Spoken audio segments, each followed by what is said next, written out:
Hello and welcome to the Inside Stylist podcast, where we talk all about interiors with interviews with interior stylists, writers and the big names in interiors, from brands and PRs to artists and designers.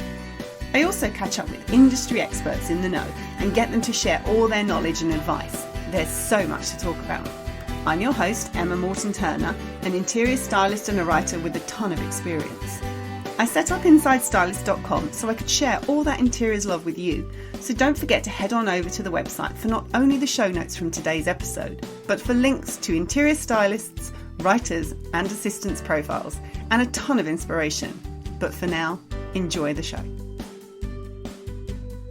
When it comes to colourful homewares with a serious amount of inspiration from nature, you don't get much more on point than today's guest. Her designs are based on her nature photography, which is just as likely to originate from tropical rainforests as it is to feature leaves from a local park. Grasses, seed heads, ferns and trailing vines feature heavily in the modern silhouetted designs, often printed onto natural fabrics such as silk and linen, which have been dyed with a trademark ombre effect. You should see the backing cloths afterwards. They are beautiful, absolute works of art. Today the collection includes bed linen, lampshades, towels, ceramics and a huge array of gift items, not to mention the two multiple award-winning fabric and wallpaper collections produced in collaboration with Harlequin. I'm thrilled to introduce to you today's guest, Clarissa Hulse. Thank you for letting me come and hang out in your fabulous workshop, home, everything. Absolute pleasure. Lovely to see you. Yes, you too. It's really funny. I'm reading that about where your inspiration comes from, and then behind you, you've got this incredible range of very happy plants behind you. A spider plant that's got babies on every stem. It's very. I'm slightly jealous. So you've got a very creative industry. Did you study something creative? Yes, I did study textile design a long time ago. I went to Brighton in the early 90s and graduated and just immediately went straight into actually setting up my own business, but completely by accident. I didn't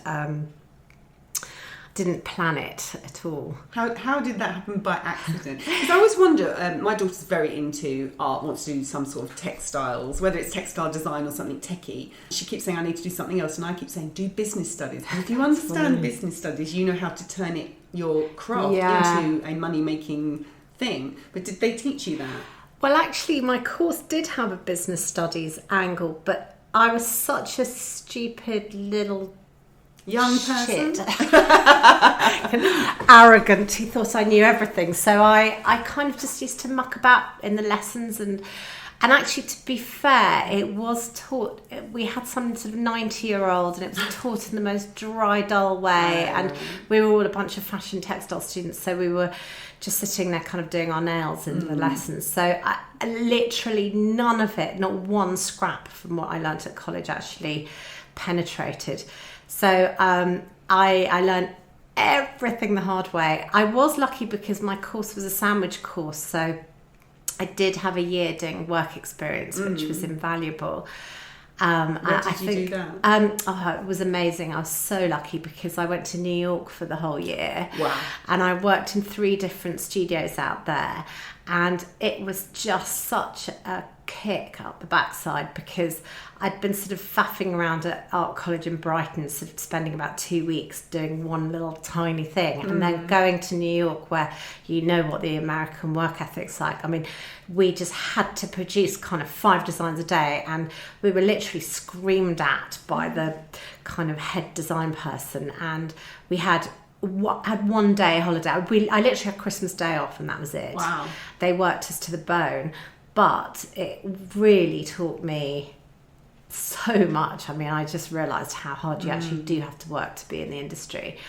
And also it was really commercial, and I realised that how lucky I was at college to be able to be completely free and creative. So I then went back in my final year and really knuckled down and really enjoyed the opportunity to be able to just, my last hurrah, be able to just do the maddest, beautiful, wonderful textiles. And yeah, it was a really good experience all round. So I would definitely recommend any young people. I mean, I know nowadays the work experience is just the way everybody does it. You know, you just have to do it. But I think it's a really vital thing to do. And also, I learned a lot more from my bad work experiences than I did from the good ones. Because I had one where I then came back to London and worked for Elle magazine. And I have to say, it was the fashion magazine. I absolutely hated it. And they were so nasty and mean to me. And I basically spent my whole time practically cleaning and it was so uncreative. And I realised how I don't know if things have changed now, but basically the creative element was such a minute part of it. And you had to just do so much that wasn't creative. And I realised that it just wasn't going to be for me. And before I'd done that work experience, I'd been thinking I wanted to be a fashion stylist, and doing that made me realise that it just wasn't my thing. Yeah. Did it make you think I want to be my own boss so I can be as creative as I possibly can? Totally. I realised that I have got quite a problem about working for people. I'm really quite bad at being told what to do. Yes, I've heard that quite a lot in this podcast. I think that's a creative thing, though. I think you so desperately want to do something creative and express yourself in some way, shape or form. And when you're directed by someone else, that stifles it. Yeah, so but you have to kind of get the balance right, because obviously you can't be too stuck up, because you have to work out what's going to sell and what to please your clients or customers or whatever. So you can't just walk around being totally arrogant, but at the same time, and actually I remember another thing with my work experience. I remember having to design textiles for boys' pajamas, and this was like before we didn't do it on computers. We had to draw it all by hand, and I had to draw like motorbikes and cars, and I remember actually going to the toilets and crying because it was so horrendous, and then spending like days, and the man was shouting at me because I couldn't draw these motorbikes, and I just remember thinking, I'm never going to work for anybody, and I'm never going to do a motorcycle ever again. And you haven't. Yes, exactly. I think my work is the exact opposite. I was going to say, you don't get much more opposite. So coming out of your final year, how did you get started in your own business? I realised in my final year that another thing was that I got straight into the print room, and I just loved actually printing and painting and getting my hands dirty, and the process I just found so magical. So I realised that I needed to have set up a studio where I could actually do printing.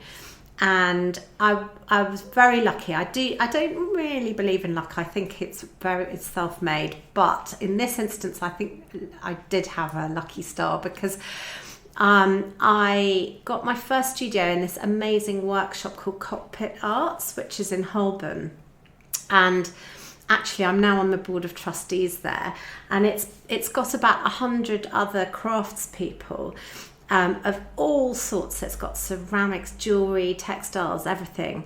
And it's just the most fantastic environment. It's like a really good stepping stone from when you've left college.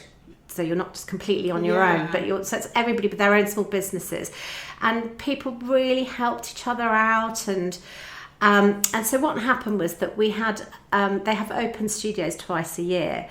And I'd spent quite a lot of money kind of buying printing equipment, so I had to kind of make some money quickly. So I was like, oh bloody hell, what shall I do? I know, I'll make some scarves.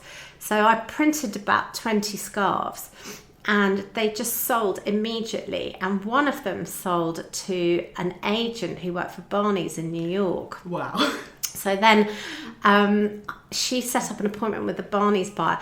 I literally didn't know what Barney's was. Actually, I must have done, because I'd lived in New York, but I hadn't really moved in the circles of knowing how brilliant that was. I mean, I really did just sort of turn up to the appointment sort of with a plastic bag with scarves kind of coming out of them that weren't even sewn properly.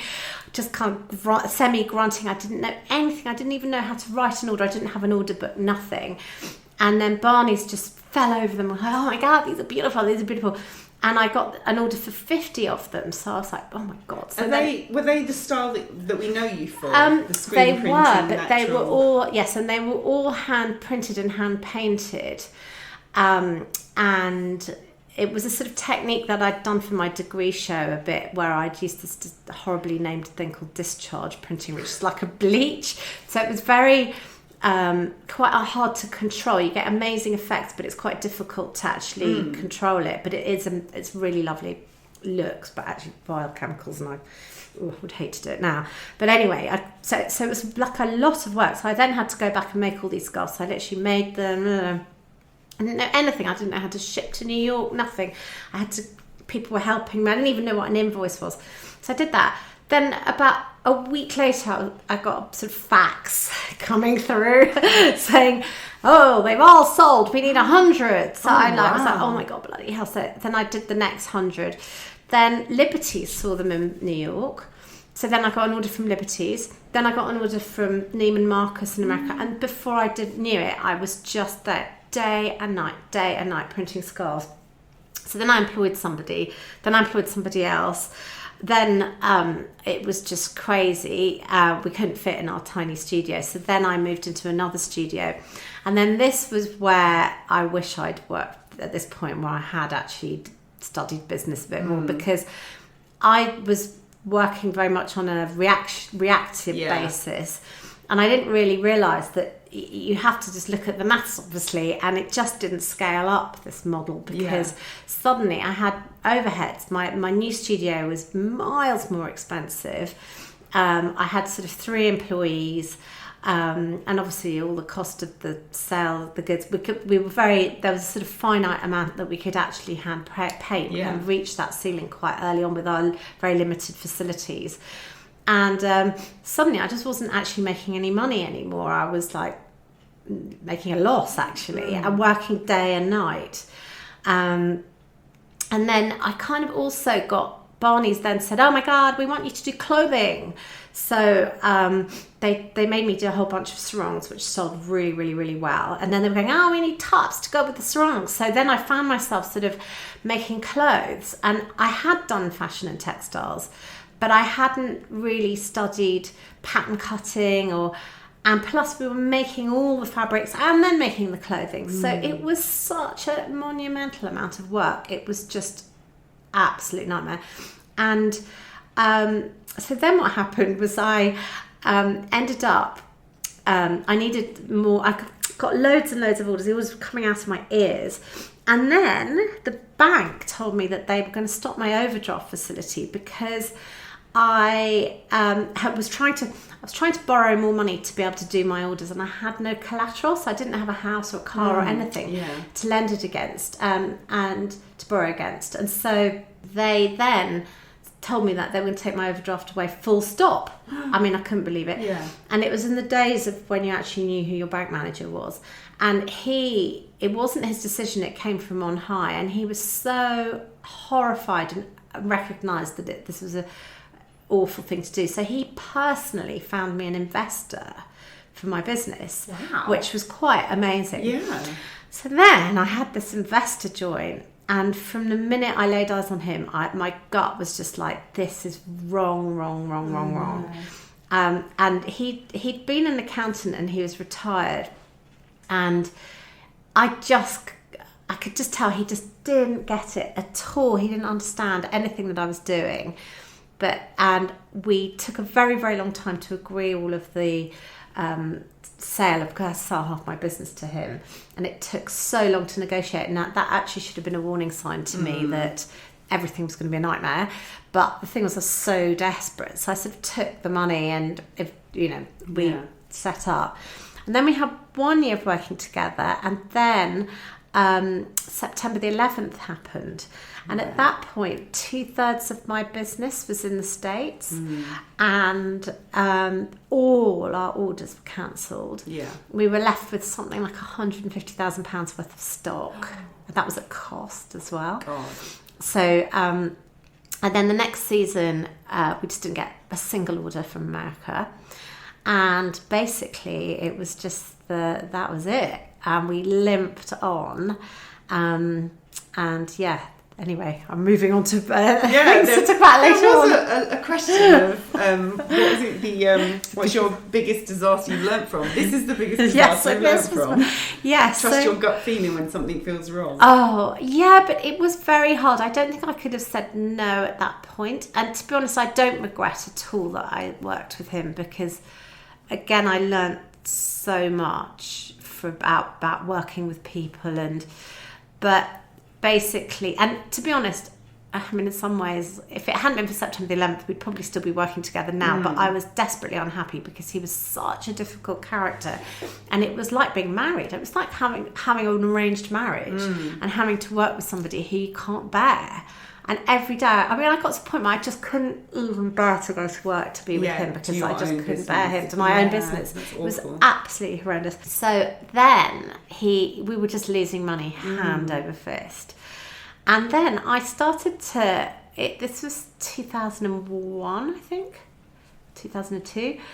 And it was just at that point that homewares was really starting to sort of take off in a more designer kind of a way. I mean, obviously you had Conran shop and heels and everything, but it was still what you'd find would be very high-end designer stuff like Missoni or Conran's own things. But there was just virtually nobody doing cushions or, just nothing like what there is available today. So I really spotted a gap in the market. And so I did a range of cushions. And I can't remember which show I did, but literally the first show we had orders from Selfridges, Conran shop, Heels, Liberties, loads overseas. And I was just like, wow, I'm really onto something with this. And I felt so much happier because, oh my God, where do I even start with how much better it was? I mean, a cushion is like a square instead of a garment that has to fit somebody. There's so much more room, I think, with interiors for people buying their own taste rather than in fashion things are in or out. So there's more room. I think things have changed now, and with clothing people do wear more. There's much more room for people to wear, to have their own look or whatever. Yeah. But I think with homewares, there are trends, but they're much slower moving. And I think people just really want to live in things that they find beautiful. People aren't going to be going, oh, that cushion's so unfashionable. If they think it's beautiful, then they're going to buy it. So so basically I just knew I'd kind of arrived. So I kept saying to him, no, please don't pull the plug on the business because I just know I've got something here. And then he was like, no, sorry, that's it. So he put the business into receivership, and it was just the worst, most shocking, awful time because we had 5 employees, I had to make them all redundant. It was just absolutely horrendous. I just envision lots of tears. I think I've just been having to make people redundant. I think would have literally had me in floods of tears. But it was awful. I think the thing was though that everybody knew something was coming like this. And actually, then what happened, I didn't realise at the time, but you just learn. I think it was worse. It's probably, I haven't been divorced, but I can imagine this is what it must be like. The bit before is the worst bit. And when it actually happened, it was in fact quite a relief. Yeah, it's like draw a line under it and you can move on now. Exactly. Because we'd just known for a year there'd just been this awful kind of... And I was struggling to pay... every month he was putting more and more money in for everyone else's salaries, but I wasn't actually getting paid myself. So I was literally having to go back to my parents and, they were giving me money to live off. And God, my boyfriend was literally having to pay for everything. And it was awful. And then I just felt completely liberated because I was free from him. And then I discovered that the bailiffs came and took everything. Oh my God. And I discovered that I could actually buy it all back off them for like £2,000. So basically, I borrowed £2,000 and just bought all my equipment back again. Yeah. So then I suddenly realised all these things you see on those TV shows where businesses go bust here and so on. I was like, bloody hell, it's actually was relatively easy to do. The other problem was that I couldn't call the business Clarissa Hulse Limited. I couldn't be a limited company. There was all sorts of financial Yeah. problems. I couldn't have an overdraft. There were all sorts of things of that sort. For like 10 years, I couldn't have any overdraft 10 at years, all. wow.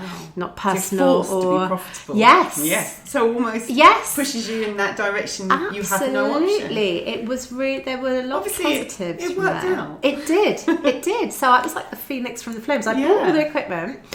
I then had a lot of stock, and the thing is that Well, the stock that you had from before, the scarves and the clothes, did you still have I that? still or did had that. They didn't take took that? it, but it's always better for the bailiffs to sell it back to somebody in the business, because otherwise they would They're literally be stuck down with it Ridley to- Road yeah, Market. what they can do with it, it's Yeah, not a they'd car get like or- 10 quid for a trunk load Yeah. from a sort of, I don't know where they would Yeah. shift it, literally. And like a print table, nobody's going to buy a print table. To me, it's valuable, Yeah. but to the bailiff, Yeah, nothing. exactly. So I got all the stock, everything back for $2,000. And then I held a massive sample sale. I got like $7,000 or something. And then I re-employed one of the people, and then eventually re-employed another two. So I ended up with the same team. Of the original. Oh, lovely. I actually got rid of somebody I didn't want to work with either. So the other thing that weighed really heavily though was that there were a lot of people that we didn't pay, companies. So for the most part, there were a couple that they were big companies, and that was that. There was one where I did some work in kind for them, and then another woman who I still feel bad about today that I didn't pay back. I still honestly think about. I know. I actually have tried to track her down, and I can't. She was my scarf hand sewing lady. Oh, right. She was based in Yorkshire, and she used to hand sew all my labels and the edges. So yeah, it really ended up being positive. Yeah, so that's a massive journey you've been on. Yeah, absolutely massive. Totally Well done. I think a lot of people would probably give up when it gets that difficult, and it's quite depressing to be in that position for a whole year. It's quite draining of your emotions It really and your was, but energy. I couldn't do anything because he was. I couldn't. I suppose I could have just said to him, right, that's it, I'm quitting, and that's that. I could have done, but I felt totally trapped. And also, it's your name. Yeah, it's not like you can walk away from your name. Your name's so. What are you called now then? So I've gone back to Clarissa Hulse Limited. Yeah, so you've gone back Luckily, there. I thought I couldn't even use Clarissa Hulse, but because it was Clarissa Hulse Limited, I was able to just call it Clarissa Hulse. Right. So. I was like, I've always known you as I Clarissa know. Hulse. Have I missed something? So let's talk about some products. Yes, exactly. Sorry, you No, weren't it's expecting great. that one, were I you? wasn't. It's fascinating. I love it. I love hearing stories like that because I've had lots of not dramas. I don't do drama. I've had lots of things to overcome, and actually hearing other people overcome it is massively inspiring. Yeah. And to see how successful you are from going through something that was absolutely hellish. Yeah. It's very inspiring. So yeah, it's a great story that I wasn't expecting. I wanted to talk about, you've got a very, very distinctive style, and it comes very much from nature. Tell me how your style came about. So were you doing this sort of style when you were studying and learning the kind of screen printing process? Well, no, actually, my degree show wasn't anything like this. It was very, very, very colourful. It was more of a study of colour, actually. And I was obsessed by the abstract expressionists and sort of mark making, and so my degree show was all very sort of bold, bright brushstrokes and crayon marks, and I sort of also looked at tribal art, and it was all quite mad actually looking back at it, but there was nothing botanical in it at all. But I had done one project whilst I was at college that had really spoken to my soul, where I'd looked at the work of that photographer, and he sort of photographs seed heads in a very, very, it's like quite 50s or 60s, very clear black and white photos of seed heads. And then I'd done some designs using those, and I don't know why, it just sort of struck a chord in my heart.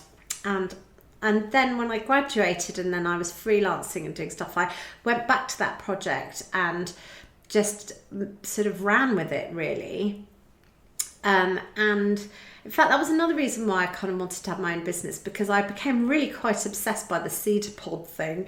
And when I was freelancing as a textile designer, they'll sort of go, right, the trends are leopard skin, jungle, and then I'd be like, oh, but I really just want to do my seed heads actually. And then I'd sort of do a couple of seed heads and then like, yeah, they're very nice, but we want some leopard print, please. And so I felt really frustrated. So that was why I kind of wanted to continue with my seed head obsession. But I think also the reason it spoke to my soul was because my mother was an obsessive gardener, and my father was in the Foreign Office, so we moved to lots of countries as I was growing up, and so we were endlessly moving from one rental apartment to another, and her technique to make her house look nice was to basically buy a gazillion house plants, absolutely fill the entire place with plants, and then go to local markets and buy a whole ton of nice throws and just run up a whole bunch of cushions out of fabrics that she found. And also she was a real keen collector of objets and beautiful craft things. So we had beautiful ceramics around, and so it was all just done in her styling. And actually, I think if she'd lived, in a different generation, she definitely would have been an interior designer, but she just, she was from Greece and born in the 40s, so it just didn't really exist then. But anyway, so I grew up with plants all around all the time, and I think that's where it's gone into my psyche. So, but your designs come from photos, is that right? Yes. So how do you do that? You take a photo and then how do you turn that into one of your designs? So I have a few techniques with the photography. My number one preferred technique is to actually take a cutting, and then I get a white backdrop, and then I take a picture. I'll sort of take a 360 degrees, so I'll sort of do it, change the angle like that, so that I've got it in as many forms as I can, so that I've got as much information as possible. Or I press them and take pictures. Or sometimes, obviously, if I'm visiting a garden somewhere and I can't, then I'll just have to take a picture in situ and then possibly work on it on the computer afterwards. So then what happens is that then we do scan it into the computer, and then I have two lovely design assistants, because I'm just joke bad at CAD. I'm so rubbish. I'm the generation that just can't do anything. I'd sit there for 5 minutes and I'm like, Rose, help me, and then somebody has to come in. And then I sit behind them really annoyingly going, no, maybe it's left, no, too far, maybe it's right, no, like that. So then we sort of turn it into a textile design on the computer. But I do still love to work screen printing, because you get this, it's just a totally different process to working on a computer. So I sort of flip between the two. So we'll make a screen, then we'll experiment a bit with printing, then we might scan it back into the computer, and it's just back and forth. So you get it just right. Yes, exactly. Yeah. The very first time I met you, I was trying to work out when it was. It was actually a very long time. I think it was just as I was going freelance or just before I went freelance, which makes it about 9 years ago. Oh, wow. But it was in your workshop downstairs, and you were doing a workshop for stylists, and we did some screen printing with you, and you made our creations up into cushions for us, which was fabulous. But you're doing workshops now, is that right? Yeah. So what kind of workshops are you doing? So we don't hold them that often, because it's quite a big workup for us as well. But we do screen printing workshops for a day, and people come and they use our existing screens. Yeah. And do then they get to choose? Yes, so they can use whatever. I sort of do I talk a little bit about my work, then I do a demonstration, and I'll show various printing techniques and how to do it. And then we've pre-mixed about 50 colours, but they can still tweak them if they want. But I'm trying, because a day actually isn't that long, so I'm sort of trying to make it so that they can get as much at the end of it. And mixing colours can sometimes literally take half an hour to match a colour. So then they can use our screens and then just have a big old play.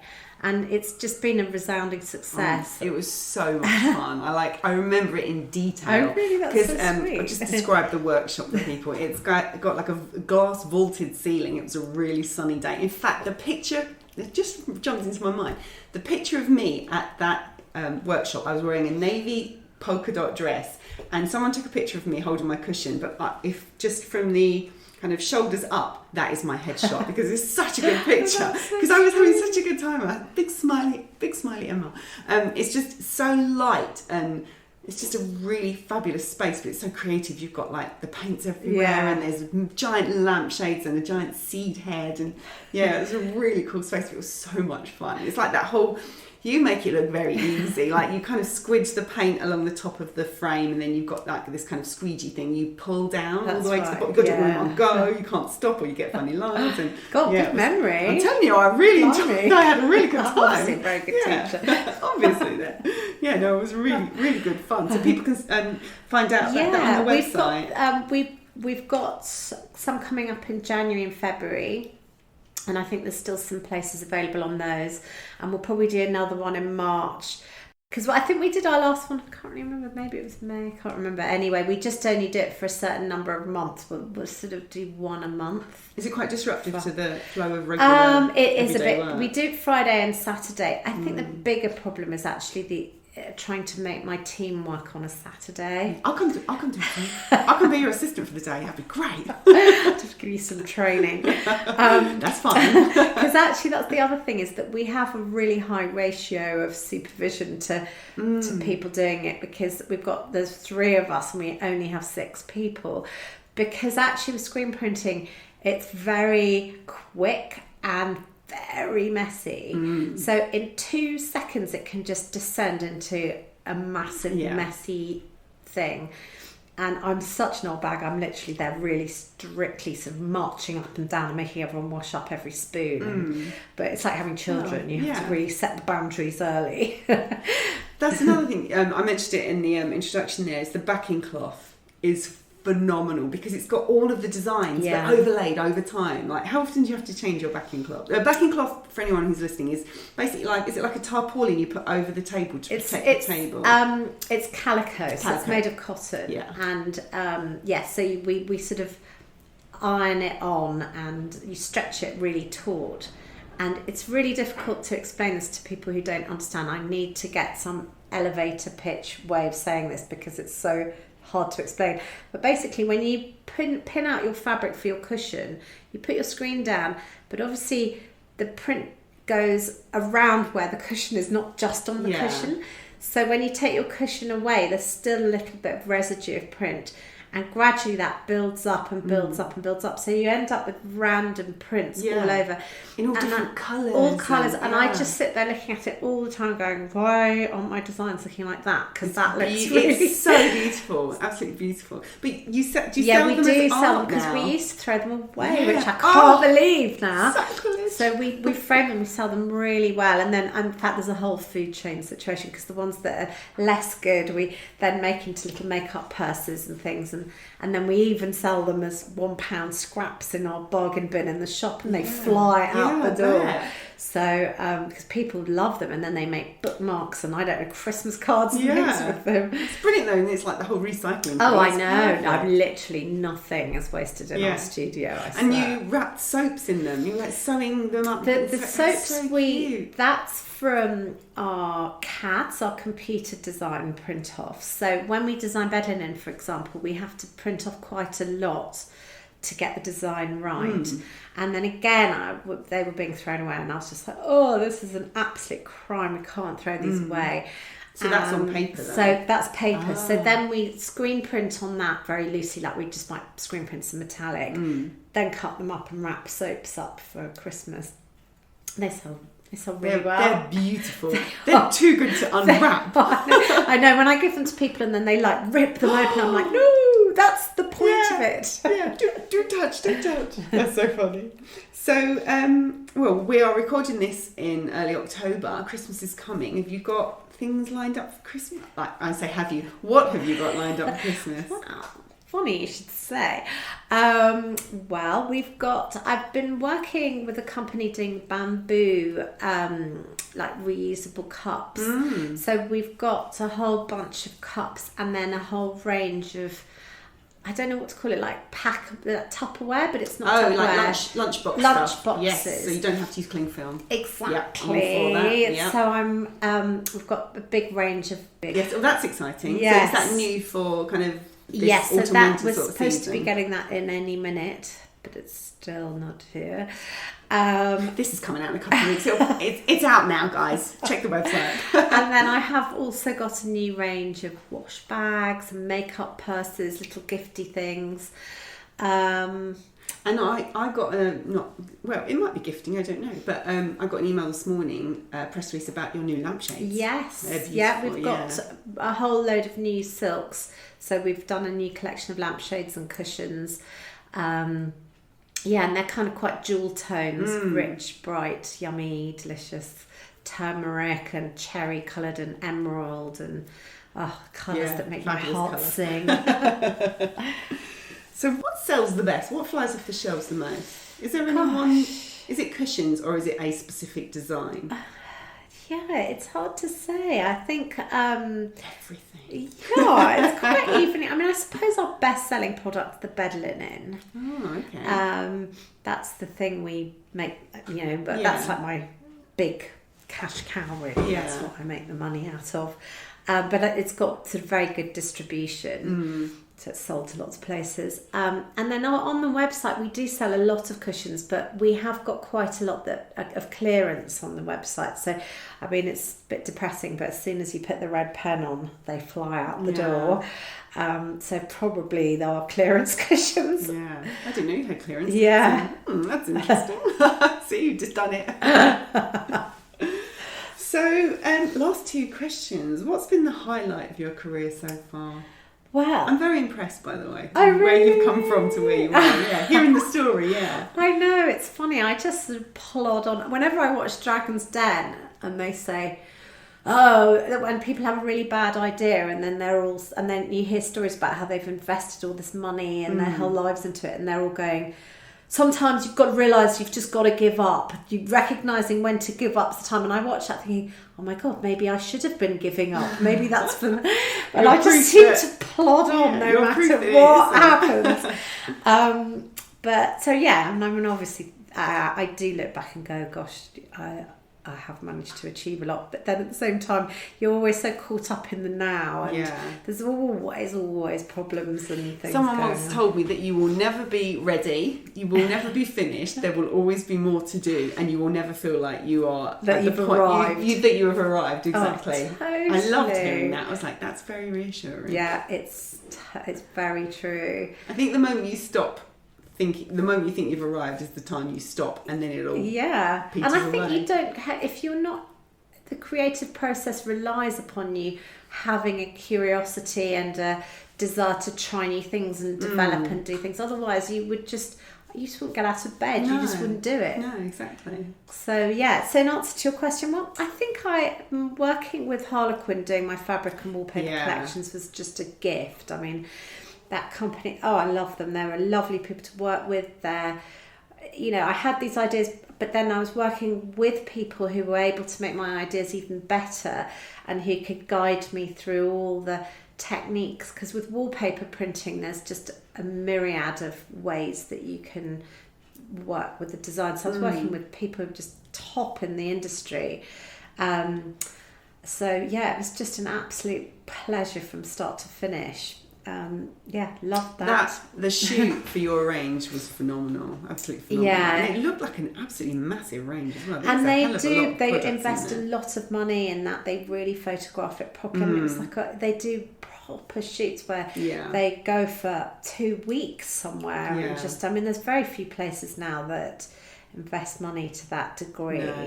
No. So I know the photography was amazing, and also they were really brilliant to work with because I was able to sort of go, hey, let's do this, let's kind of turn a sofa on its side and let's hang lampshades from a tree and do things like that. So they were really open to pushing the boundaries a bit with that. And it was featured everywhere because of it. So it's good. Yeah, good, that's good. So, last question. What's next? Oh, gosh. Well, I've been really wanting to do more art pieces, actually. Nice. I just wish I had time because I'm always lurching from one deadline to another, and I would just dream to just sit and spend a few weeks just creating things that just don't have to end up on a cushion or a bed, or you don't have to worry about it being washable or, you know. Do it for the sake of doing Yes, it. exactly. Would you, when you create art in that respect, is it screen printing still, Yes. or hand painting? I sort of fiddle around with a mixture of media, and I've been screen printing on digital photographs with some really pleasing results. So that's something I want to develop further. But also the screen printing, there is just so much beauty, so many things you can do with it, and I love the painterly tactile quality that has. But I need to sort of find because we do sell prints, street clay prints on the website, and they tick over well, but I think I need to sort of research a route to market for these. So that's really my dream next job. I like the idea of that. Well, thank you so much for your time. I really appreciate it. I think I've probably kept you a little longer than planned. But it's been an absolute pleasure to sit and chat with you today. Total pleasure. Thanks so much. Thanks for listening to the Inside Stylist podcast. You can find all the details from today's episode over in the show notes on insidestylist.com. If you enjoyed the show, I'd love it if you would head on over to iTunes and rate and review it. It's the best way to help other people find the show, and I'd really appreciate it. Until next time, bye for now.